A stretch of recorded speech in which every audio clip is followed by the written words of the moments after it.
Welcome, everyone. Thanks for joining our Connect the Bay Area webinar. See folks hopping on. Justin from Frankie's Bay, Alex from uh, SSE, Amy, welcome from Silicon Valley Bicycle Coalition, Mary from Genesis, Rebecca Salzman from Frankie's Bay, and Rachel Pfeiffer. We got the Bike Coalition representing good right now. Thanks for joining us. David, thanks for joining us. Joshua, thanks. Great. We got some Enviro, some housing folks. We'll get started at 12:03. Wait for a couple folks to trickle in. But we've got a great webinar set up for today. If you As you're joining, if you can please introduce yourself in the chat with your name, your organization, and your favorite transit line. That would be wonderful.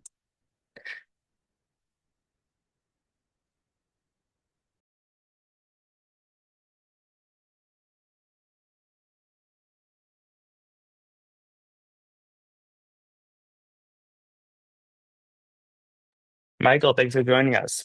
All of the BART lines. I love that answer. We need them all.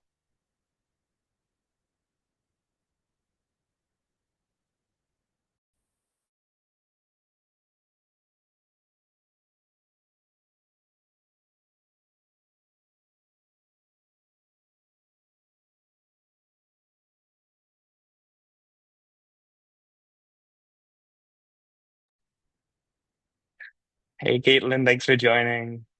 A lot of love for the red line, BART yellow line. Yeah, please introduce yourself. If for those who are joining late, please introduce yourself in the chat with your name, organization, and favorite transit line. Tempo, good one. Hey, Peter, thanks for joining. Love to see San Francisco Transit Riders here. Steve from Sierra Club, thanks for joining as well. Really appreciate seeing the diverse set of orgs and perspectives here today. Kaleo, thanks. AC Transit in the house. All right, as people are adding their information in, I'm going to get us started. Um, Sydney, can you pull up the slides again? Thank you so much. All right, so welcome everybody to our Connect the Bay Area webinar. My name is Zach Deitch-Gross. I'm the Executive Director at Transform. Transform works to reshape housing and transportation decision-making to center their community needs and combat the climate crisis. Um, as I'm sure you all know, transportation is the largest source of greenhouse gas emissions in California. It's also the third largest household expense. But for Transform and many groups within the Voices for Public Transportation Coalition, transportation is also fundamental to our culture and social fabric. It defines who has access to opportunity and what types of communities we're cultivating for ourselves and for future generations. And so that's why we're doing this webinar today, and we're excited to have you all here. We've been working so hard for almost over a decade to pass a new regional transit funding measure, and we are finally at that moment.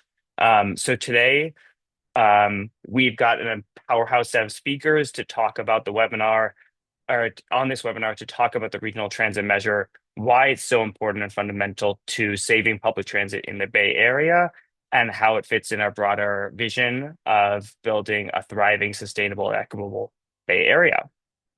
So in just a second, I'll turn it over to Commissioner Melgar, and then I'll pass it over to Abby from Transform to talk through a little bit of the campaign, the SB 63 and what the measure is. We'll have Laura Tolkoff from Spur talking about the campaign structure, and Ryan Williams from SEIU 10 to 1 talking about labor's important voice in this measure. We'll have about 15 to 20 minutes for Q&A, and then Carter Alavin from Transbay Coalition will close us out with how to take action and get involved. Um, next slide, please, Sydney. All right, so just before we turn it over to Commissioner Melgar, this webinar is being hosted by the Voices for Public Transportation Coalition, a group of over 40 rider, labor, and community groups, making up over 100,000 members in the Bay Area. We've been working on this regional transit measure since 2017 to put riders and workers at the center of public transit improvements in the Bay Area. And someone who is going to kick us off here, who has been leading with riders and workers for a long time in the Bay Area and been like a long-standing champion for housing, for social justice, for transportation is Commissioner Melgar, who is also the District 7 supervisor in San Francisco and the MTC rep for San Francisco. Commissioner Melgar, can I turn it over to you for kind of some opening remarks? Sure. Thank you, Zach. So I'm Mirna Melgar. I'm the supervisor for District 7. My pronouns are she, her, and my favorite line is the 49 for Muni. And I also have the honor of chairing the Transportation Authority for San Francisco, in addition to being our MTC rep.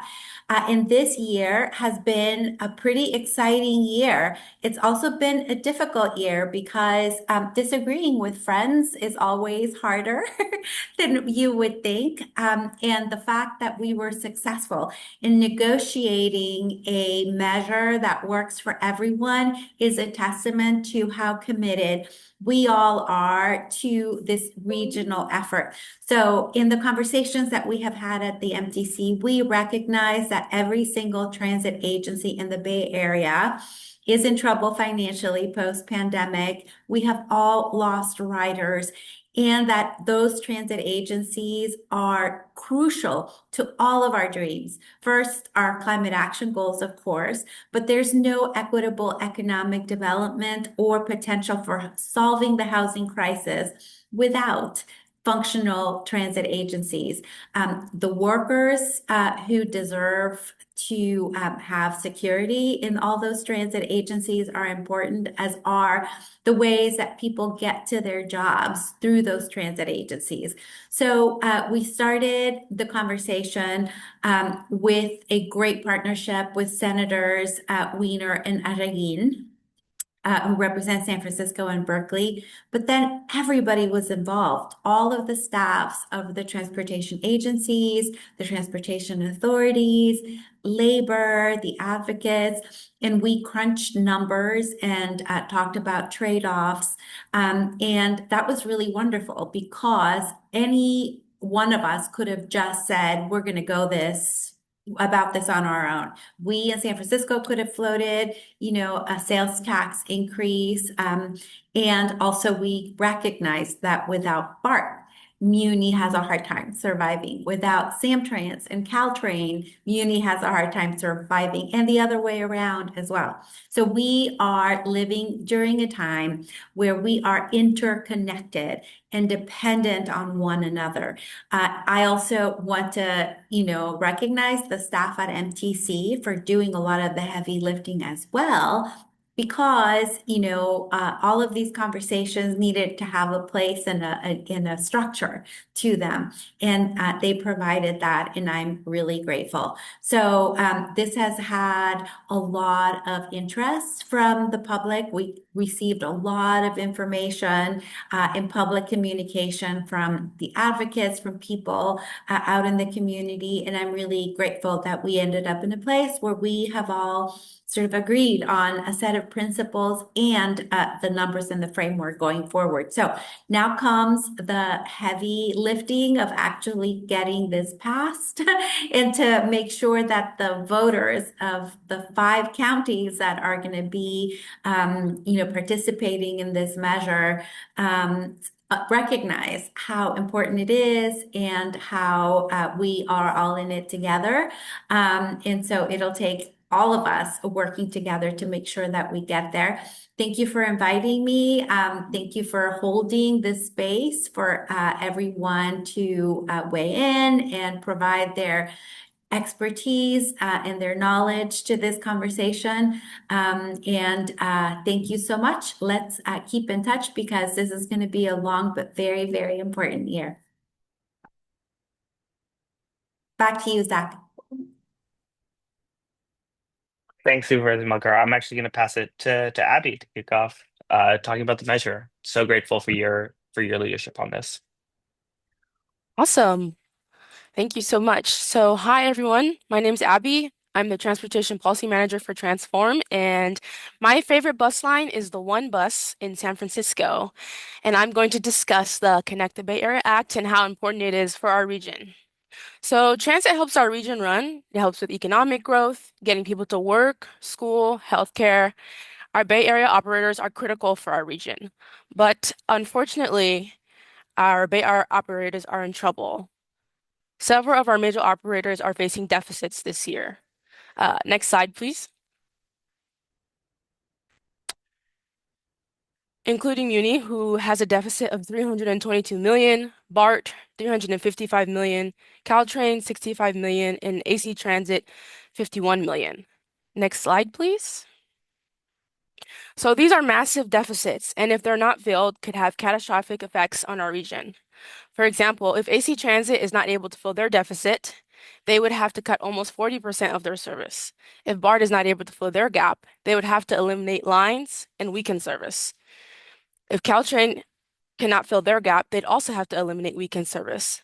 And if Muni is not able to fill their gap, they would have to make 50% cuts to major bus lines and rail lines, eliminate lines, and suspend the historic cable cars.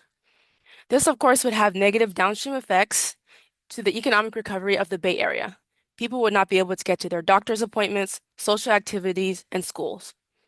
Buses would become even more packed and have to pass people by who need to take transit. While this sounds a little bleak, luckily there's a solution that groups like the Voices for Public Transportation Coalition have been working on called the Connect the Bay Area Act. Next slide. So the Bay Area bill was sponsored by Senators Weiner and Arreguín and was signed into law in October this year. It's a transportation funding measure that includes 5 Bay Area counties: Alameda, Contra Costa, San Francisco, San Mateo, and Santa Clara. This bill would provide a pathway to fill the massive funding gap facing these agencies through a 1 cent sales tax for San Francisco and a half-cent sales tax for the rest of the counties for a duration of 14 years. But this bill does more than just plug the gap. It also sets aside funding for improvements to safety, cleanliness, convenience, and seamless integration of transit services. Next slide. So as you heard, this bill is funded by a sales tax. Transform and the Voices for Public Transportation Coalition has always pushed for equity first when it comes to transportation policy. And while we fought along with our labor allies for a more progressive tax, ultimately this measure is funded by a sales tax. And while this was not our first choice, we understand how catastrophic it would be for the Bay Area if there was no transportation system at all, or if our transportation system was cut so much that it would just have to hobble along. Affordability is top of mind for many families, and transportation is the second biggest cost for Californians. But having a working and thriving transit system helps to reduce that cost. I personally take BART, AC Transit, Muni almost every day to go to work, get groceries, see friends. And I know many of you do, and your neighbors, and your families, and your colleagues. I can't imagine what life would look like with trains and buses coming once every hour and not on weekends at all. This would be horrible for our quality of life. In fact, in Transform's recent report, Fair and Accessible Fares, Economic Justice in Transit, we discuss how transit is paramount for economic mobility. Studies have shown that longer transit commutes disproportionately decrease economic security for lower income families, and that limited access to public transit is associated with lower employment. This is why, even though it's funded by a sales tax, we all must come together, including all of you on this call, to make sure that this measure passes because the risk is too high. Next slide.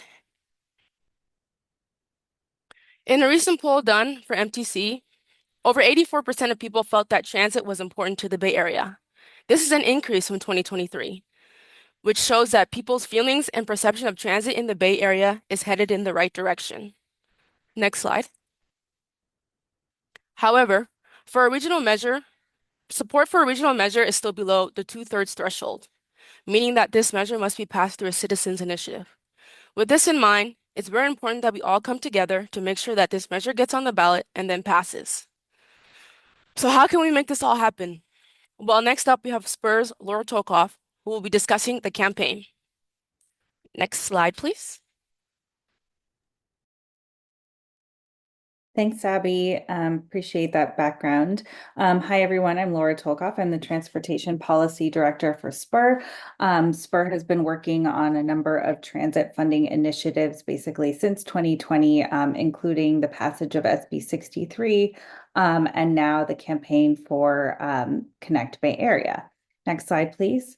So after Governor Newsom signed SB 63 into law in October, we began working with our partners to set the foundations to really bring this measure to voters. As Abby said, this is a signature gathering campaign, and so it's going to take a village. There are many organizations involved, and that list is growing. You can think of this as sort of a concentric ring of organizations that are helping to move this measure forward. And, we definitely encourage your organizations to contribute whatever you can.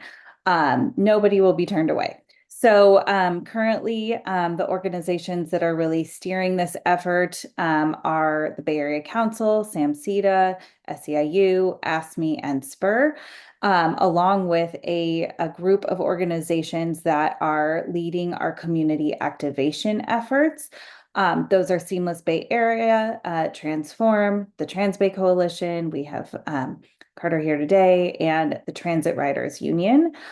We are currently in the process of soliciting endorsements, and so that this list here is growing.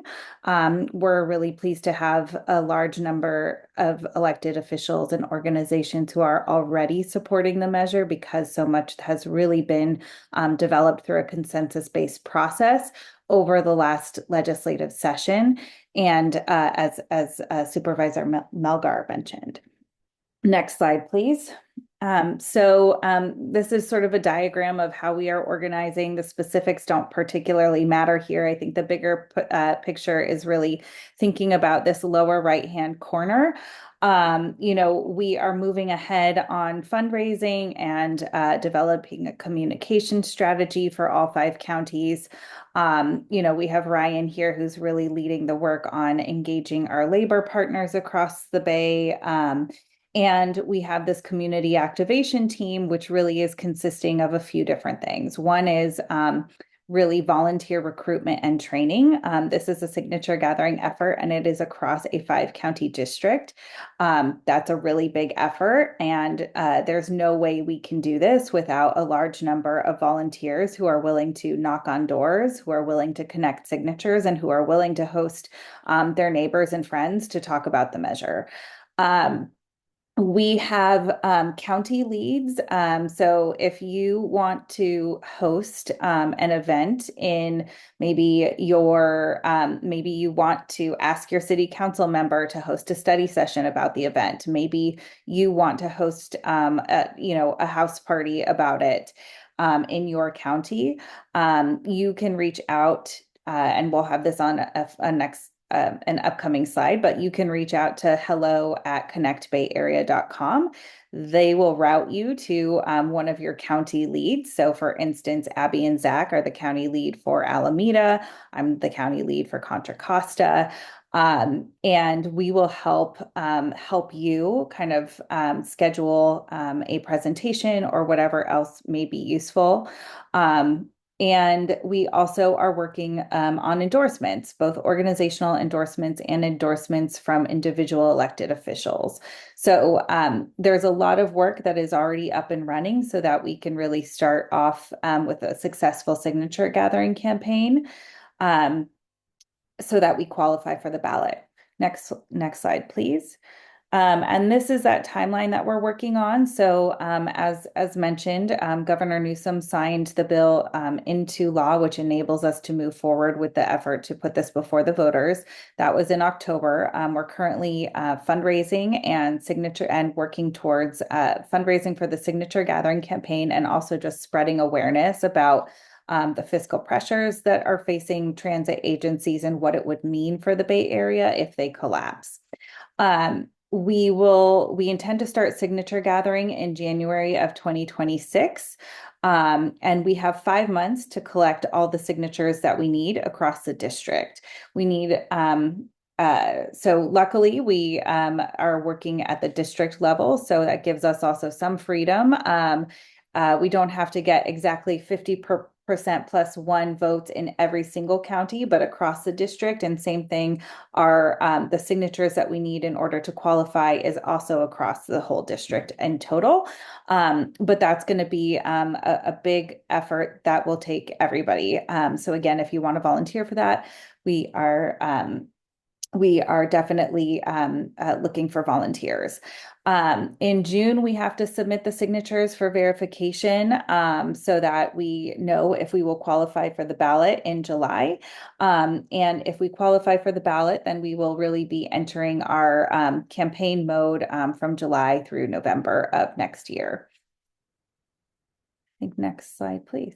So I'll turn it over to Ryan to talk a little bit more about our partnership with labor. Thank you, Laura, and thank you, Transform, for hosting this very important conversation. My name is Ryan Williams. I'm the political lead for SEIU 10 to 1. That means I do a lot of our government relations and campaign work throughout the region in Sacramento, but in particular on transit. I have been working on finding a solution to the problem of additional revenue for these agencies for over 2 years. I think coming up on 3 years now. And I know many of on you on this call have been working on this for even longer.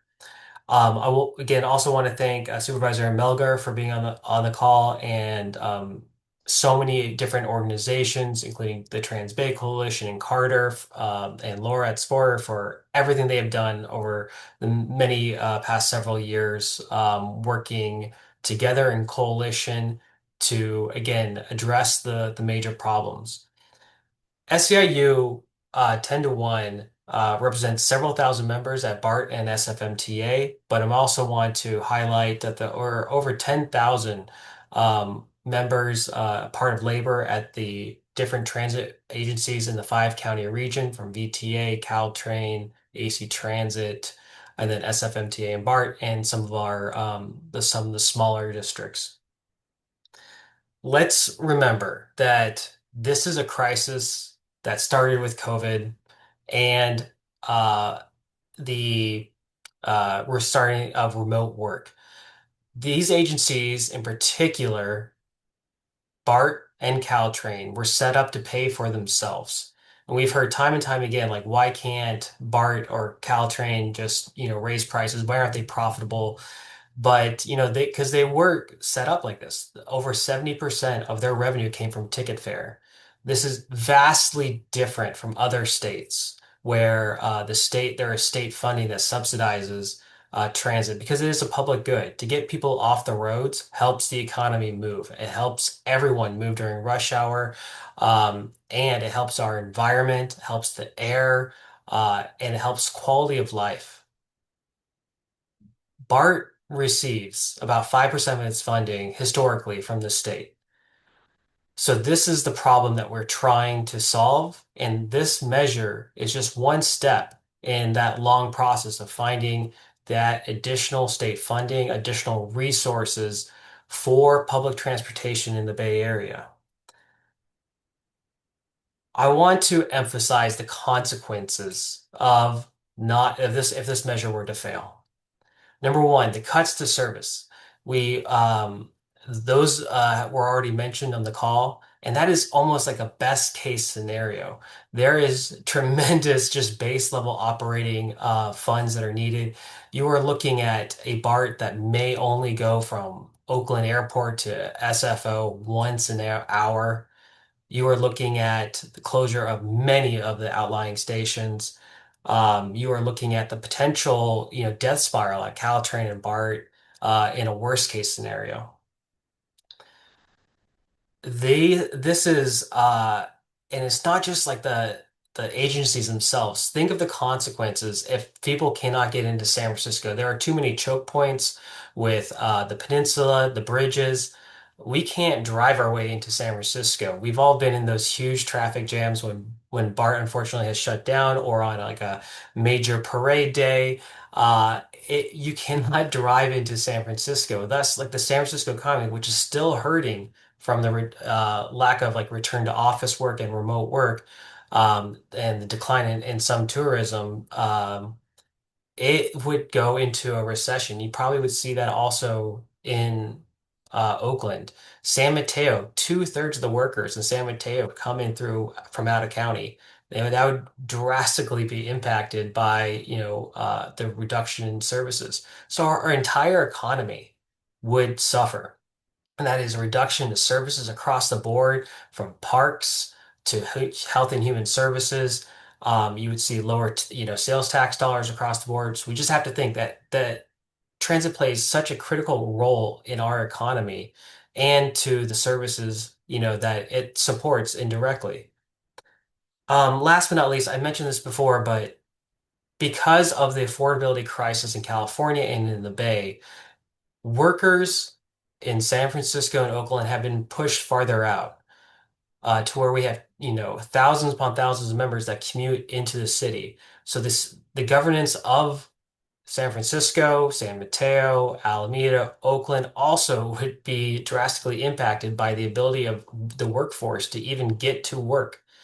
So this is an incredible, this is a top priority for labor, not only for the folks that work at these agencies, but also for all of the public sector. And so here is the solution. Like mentioned before, we fought for a more progressive business tax. That was our priority, top priority, our preference. We fought hard. We will continue to have that conversation both in San Francisco and in the region in the years to come. But for right now, we cannot fail. This is too critical. Our ask is for everyone to start endorsing this measure either in an individual capacity or through your organizations, and join and start working on this, because this is going to be a year-long fight. This measure does not poll the best. It is a time of crisis and of affordability, and we need to make sure that everyone knows that this is a way for folks. The affordability crisis will only get worse if this does not pass. And I want to end with the big picture. Will, the Bay Area fund critical public services, or is the future privatization?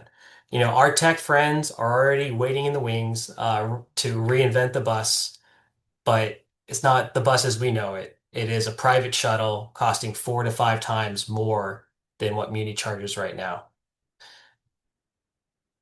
In this time in history with, we have Trump in the White House, are we going to let public transit fail?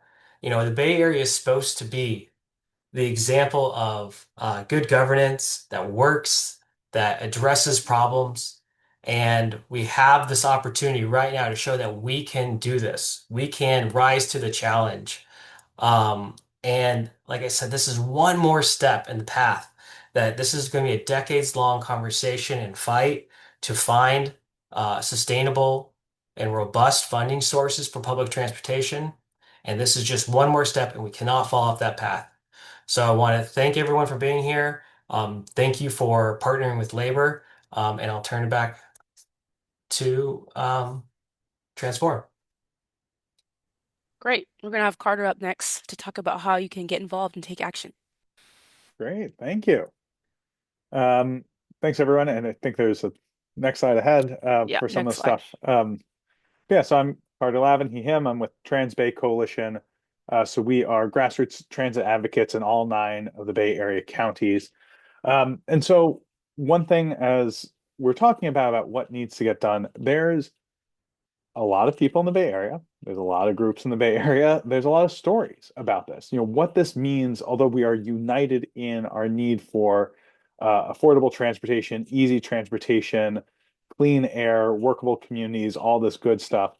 This means different things when we're talking to people in Livermore or Pleasanton, when we're talking to people in Gilroy or Milpitas.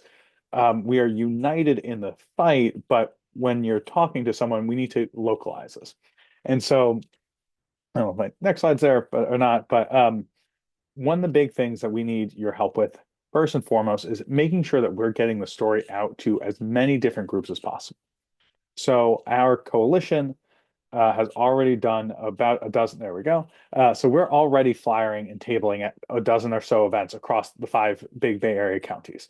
We've already presented to over a dozen groups throughout the region. We just scheduled another one with Silicon Valley DSA that's coming up Saturday, I believe. We already have 300 volunteers signed up. A lot of people care about this. A lot of people want to know about this because this impacts everyone.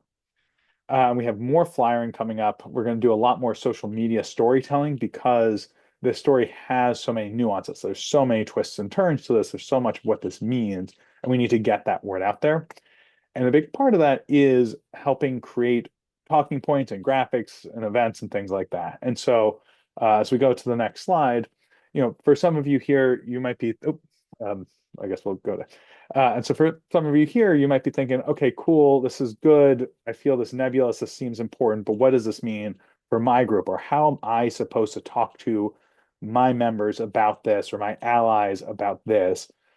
We'd love to create graphics for you or talking points or give talks for them. So any bit of that is a good flag. One part, we're collecting a lot of this at connectbayarea.com. That is the big website. So if you go to connectbayarea.com, I believe there's a link in the chat with that already. You can click the button to receive updates, to volunteer, to endorse. If you can go to the next slide, please.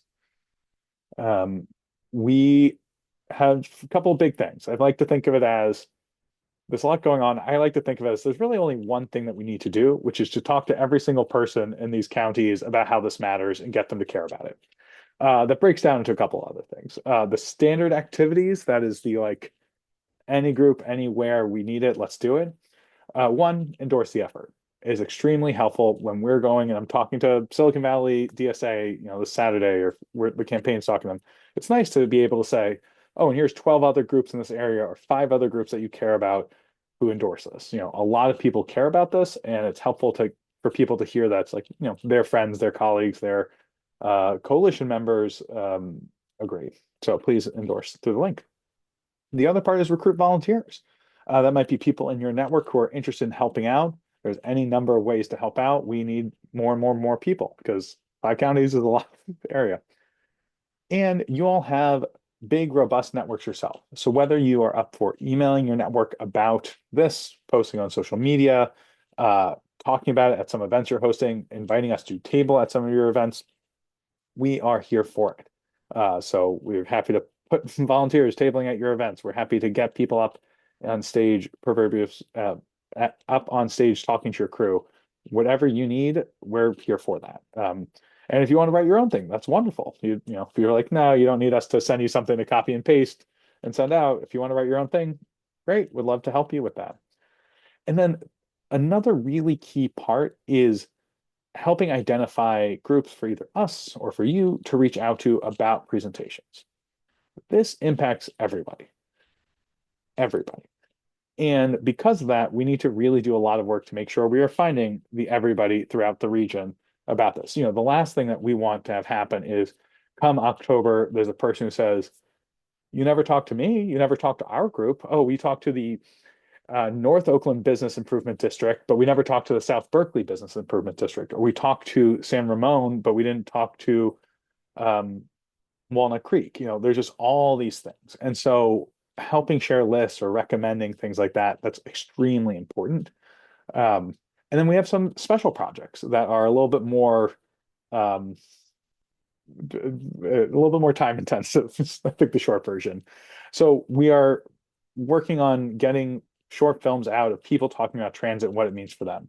Maybe you have people in your community who'd like to share their story. A lot of folks in this chat have already mentioned like, oh, Becky likes AC Transit Route 14. Maybe you want to take a bus ride with us on 14 and talk about why you like it and things like that. Like getting out these types of stories is extremely important, and identifying people who want to be on film or talk about it is really helpful. The other thing is there is a direct relationship between how much your person rides transit and how much they will vote for this. So one of the best things you could do is organize an event that gets people who are not normally transit riders onto transit. And there's a ton of different ways of doing that, of fun ride-alongs, little transit adventures, things like that. I'm more than happy to work with anyone here and everyone here about that type of thing. And then lastly, we need, I just put my email in the chat. And then lastly, we just need help creating tools and resources to get the word out. And so maybe your group doesn't feel like tabling or flyering, but you are interested in helping create some graphics that might do well or might resonate with your community members more. Because as we have such a big coalition, there's so many different people, this hits differently depending on where you are. And just there's so much to talk about. And so we'd love to work with you to make sure that the message gets out to your community in a way that really resonates with them, both in terms of like literally language, we're doing a lot of translation work, but also just cultural match. And so that's me talking at you for a while. I will pass the mic back to the crowd. Awesome. So n now we have some time for Q&A. I did answer some questions already while people were talking, but I do want to let people know that you see a lot of links coming out in the chat here. Don't be concerned. You'll get a follow-up email that will have all the links, um, and also a recording of this webinar. But yeah, now is time for questions, so you can ask them in the chat, excuse me, or you can ask them in the Q&A. Yeah.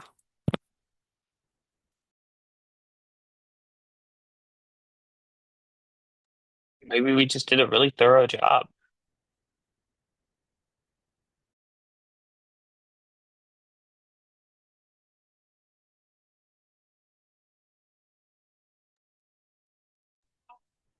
Any questions? I'm gonna just read out this one question that came in the Q&A, Abby, that you already answered Mhm. because it's a great one from Sarah about this is the holiday season, a lot of parties, a lot of things like that. Can we get information to distribute? Yes, yes, yes. So whether that's you need a stack of flyers to have out, whether that's you want for us to send some volunteer to like pass out the flyers so that you can drink your eggnog in peace and not have to pass out 1,000 flyers, like that's fine. All of that's great. And so if you're ever not sure, if you want to do something but you aren't sure, email us and say, hey, I have this idea or I have half of an idea. How do we make this work? And we will make it work. Amazing. Thanks, Carter. There's a question from Kaylin. Curious if other regions across the nation are facing a similar issue and how they are addressing these challenges. Yes, there are we don't even have to look outside of the state of California on this issue. There's like many different cities in California who are facing this and who are trying to run measures. There are several different, like, I think, was it Illinois just had one that they did. So a lot of them are going through these similar challenges, and a lot of them are trying to put up funding measures similar to our own. Laura, were you about to come off mute? Yeah, I was gonna say that, regions that have older transit systems and rail systems in particular that have pretty high fixed costs or might have been built at an era where it was really about kind of 9 to 5 commuter oriented services are definitely struggling. So Chicago, Philadelphia, and DC in particular are facing some challenges. Um, Chicago went to their legislature recently asking for help. And that is something that this group did collectively a few years ago. And that kind of has buoyed that type of relief from the state, kind of really buoyed us to today, but is getting exhausted by the time we get to November 2026. DC is going through some significant challenges as well. SEPTA, their governor, was working on the governor and their legislature are kind of butting heads on how to solve the problem. They don't also have the ability to do a direct kind of citizens initiative the way we do. So, in some ways, they have fewer options. One thing to note, though, is the Bay Area was lucky enough to receive quite a bit of funding from the federal government early in the COVID in response to the pandemic, and then state funding. And now, we are really at this point where those taps, are turning off. And the funding is being depleted. And so we are really, it's on us now to solve this problem. Right on. And so I see Emma's question in the chat. What's going on coordinating with housing measures? That is a great question. So Transform is current one housing measure that we're currently tracking is the Alameda County. It's a parcel tax for fire and housing. And we're coordinating Transform as Alameda rep for the regional transit measure. We also care deeply about housing and the housing measure, and so we're coordinating with MPH and EBHO and that campaign to try to coordinate both our signature gathering initiatives and our just the messaging on talking about these two measures at the same time and how they interplay. And then I think more broad, and we want to do the same. So if there are other measures in other counties in the Bay Area, I know there's one in Menlo Park, for instance. Like we want to make sure we're coordinating with additional campaigns and really look to county leads for how to do that work. I also just want to say, Transform is committed not only to addressing the transit fiscal cliff, but also ensuring that we have dense, affordable housing near transit that is going to bring ridership back and meet our climate goals. And the region is considering a major regional housing measure to put on the ballot that was going to go in 2024, and now it will hopefully go in 2028. And so we really see at Transform, we really see this campaign for regional transit service as a model for how we can pass funding measures that support the vital pieces of our economy, be it transit or housing, that allow people to thrive, that make our economy run, that increase affordability for everyone. And so we're really excited about working with the housers, not only in Alameda County, but also, maybe the statewide bond in 2026, or looking at the regional housing mission in 2028, and what models and infrastructure can we build here in the Bay Area that allow us to be successful in future years, on future campaigns. And I really want to, shout out Ryan, SAU, for really leading and thinking through how we build power between community and labor, to make sure that we can pass this measure and additional measures. So I think we've already started building it, kind of that generative model about building partnerships between labor, between advocates, between housing and transit and community. And I think that's really important. So like, how do we do that now in Alameda County in 2026? How do we take structures that Laura shared that we're building right now into a regional housing measure in 2028? How do we make sure the messaging between housing and transit is incredibly strong so that folks understand that um, we have to be funding these things together and jointly in order to meet our climate goals, in order to meet our affordability goals, and to make the Bay Area a livable, thriving region. So all to say, there's a lot of coordination ongoing, and I think the work we're also doing on this measure is a real model for how we can achieve the goals we want as a community. Thanks, Zach. And then I wonder if I could pass it to Laura to go over again who are the county leads for each county. Sorry about that. The county leads, so Abby and Zach are county lead for Alameda. I at Spur will be county lead for Contra Costa. Adina Levin with Seamless Bay Area and Don Cecil are county leads on San Mateo and Santa Clara counties. And then for San Francisco, Andres Power and Cyrus Hall and Leanne Chang are the leads for San Francisco. That's too much to remember. So as I mentioned, what you should do is just connect. Certainly you can reach out to any of us, but you can also just email hello@connectbayarea.com. And they will put you in touch with the right person to help you host an event in your county or flyer or whatever you would like to do. Awesome. And then I see Mary's question about corporations paying their fair share and how we're going to shift that messaging. So I'll have Carter tackle that question first, and then Zach. Sure. So yeah, Mary, it's a great question. We was with you in a lot of those events, so I know firsthand what that's like to do a little bit of a pivot. Um, and like I'm gonna actually talk about my experience with the East Bay DSA when we got that question when I was presenting to them, who I would say are pretty firmly, yay, we like transit, boo, we don't like sales taxes, and hey, major corporations can't a single billionaire just fund all of this type of thing. And like not even from a tax, just like can't they just fund BART directly, which that so there's a couple of different answers of this, and it really depends on audience and different level. So just from a like person to person level, when this comes up, um, the numbers that I have, and other people are probably calculating more specific numbers. But if you're making minimum wage in the Bay Area and you're outside of SF, you're in the other four counties, this is about $70 a year that it's going to cost you in the sales tax stuff. That if you look at what a person making minimum wage makes in a year, what they spend on sales taxable stuff, what this rate is, that's about $70, unless my math is super off. And the nice thing is this is a very smart crowd, so when my math is off, people like immediately get it. Um, which is to say that's okay, $70 a year, that's five, it's like six-ish dollars a month. That is whatever that is, 50 cents, not 50 cents a day. This it's $6 a month, and that is to have transit exist.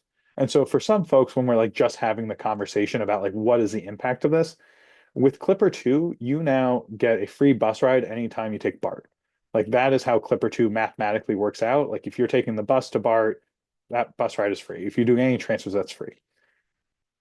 This sales tax pays for Clipper 2 to continue on.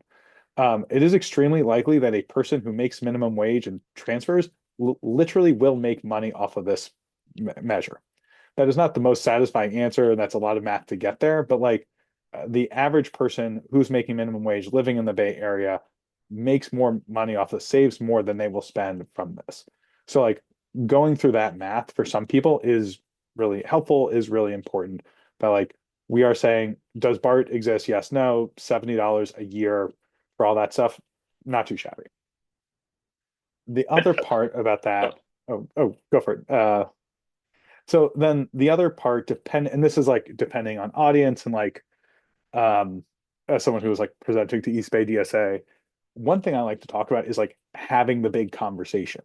So for folks who say, well, why didn't we just pass a like no one gets to have over $5 million a year in the California, and there's a wealth cap, and we just take that all and we fund BART and the wonderful, wonderful things that people like me and maybe not everyone on this call wants. But like, that's a question I get. And when I talk to them, it's like we tried really hard. We talk about kind of Mary Lynn, like the work that we all did, what that went up against. I forget if this is being distributed, recorded. Okay, then I'm going to skip some of the anecdotes that I tell. Um, but basically helping people understand how we got to here from this like big level. One example I like to bring up is the Prop 15 fight about corporate taxes, where basically Team No Corporate Tax got like crushed. And depending on the audience, when people say, no, but if we got something on the ballot that was all this great stuff, wouldn't we win? I like to point out how California had a chance to outlaw slavery recently, and we didn't do that as a state. So like nothing is a given in a fight. And so like that kind of helps people be like, okay, I get how this isn't the ideal thing. And then I like to add with the hopes, like, but we're building all of this. Like the amount of transit rider power, pro transit power that we are building throughout this process and like all that kind of stuff is a big thing. And that's inspiring. I'll pass to Zach because he probably has a more refined. No, I think that was great. Thanks, Carter. I would just say, Mary, like we as voices for rural transportation, as Bay Area Forward, working with labor, are in this for the long haul, right? And the power we build today gets us to the next victory. So as Abby mentioned, we need this to pass, and that, as Carter mentioned, the implications of it not passing would be horrific to everyone in the Bay Area, and the power we build is going to lead to future wins, like state corporate tax to fund transit. Like the folks on this call right now are already thinking about how do we get the state to chip in more transit operating, and how do we make sure that's a progressive source. And then the state task force, Transit Transformation Task Force, which Laura is on, MTC, who wanted a sales tax for this measure, has said they're open to a progressive source. So we're already building that momentum. We're already planting the seeds of that next win, and how that next win can be more progressive, be more equitable, and continue to expand and save transit.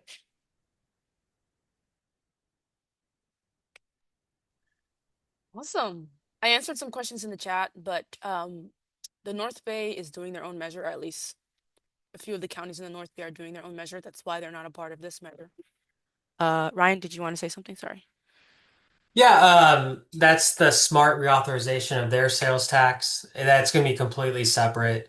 They are not going to really be coordinating with us, except I think in some of the broad regional, pro-public transit messaging, but that is very hyper-focused. It's also on a different ballot. It's going to be on the June ballot, and this regional sales tax is going to be on the November ballot. But both are going to be signature gathering efforts because we have seen uh, you know, a downturn in support for taxes with the inflation and affordability crisis over the last couple of years. And so the historical two-thirds, requirement, there didn't seem to be a path forward for either measure going through the historical, like in getting two-thirds. Um, I would say for the North Bay, Golden Gate Transit is touched a little bit by this, so we are still hopefully going to engage, some of the riders and the operators at Golden Gate Transit, but the smart train sales tax reauthorization is going to be pretty separate. Thanks, Ryan. I think Carter wanted to say one more thing about the South Bay, and Sure. then we will hopefully give you guys some time back and close it out. Great. And I see Mary Lim in the chat. Would love to hear how that goes. Definitely keep us posted. And so one other part that I want to bring up about this measure, as was mentioned before, the 200,000 ballot signatures or so, and then the vote is across the 5 regions. And Santa Clara County is the biggest of the regions. San Francisco, I love San Francisco, wonderful county, fourth largest county in the Bay Area. And so, as we are doing our organizing, as we're doing our messaging, as we're getting the word out, one thing I really want us to encourage us all to remember is that, like, it's a big region. There's a lot of stuff, and we need to really focus on all the stuff. And this is why, when I'm asking for like recommendations for groups to reach out to, we're at the level of pulling up a list of every single house of worship in Santa Clara County to connect to all of them because San Francisco has a ratio of about 2 organizations for every person in the city. Santa Clara County is less blessed in that type of way, and so we really need to get the word out to more folks. And yeah, so I'm excited to work with you all on doing all this.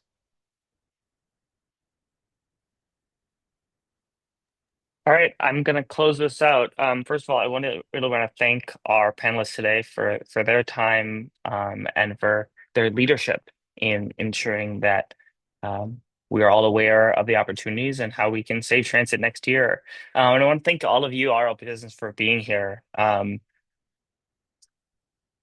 Transit is not always the most sexy issue, but as we all know, it is fundamental to everything we care about. It's fundamental how we meet our climate goals. It's fundamental to economic opportunity. It's fundamental to access to schools, to education, to houses of worship. And it makes us who we are. It connects us as a region in a time of increasing polarization. Um, Transit and like the public good that brings us together is more important than ever. And so the Bay Area taking a stance in 2026 and saying, we fundamentally believe in public transit, we believe in community, we believe in connection between each other, um, is what we're all about. And to do that, we need all of your help. So whether you're a bicyclist, whether you're fighting on the front lines of Chevron facilities in the Bay Area, whether you're doing vital like economic justice work or fighting ice raids, like we are all connected through our transit systems, and we need all of your help to win this ballot measure and to build the power we need for a thriving, just, sustainable Bay Area. So I'm incredibly grateful for all of you and for ending this year of 2025 with the hope that we are in this together and that we are the change we need to save transit and to build a better future. So thank you all so much for your time today, for your commitment to this work, and see you in the streets collecting signatures in early 2026. Have a good day. Yes, and look out for the follow-up email with all the resources that you need to get plugged in. Hi, team. All right. Thank you. Bye, everyone.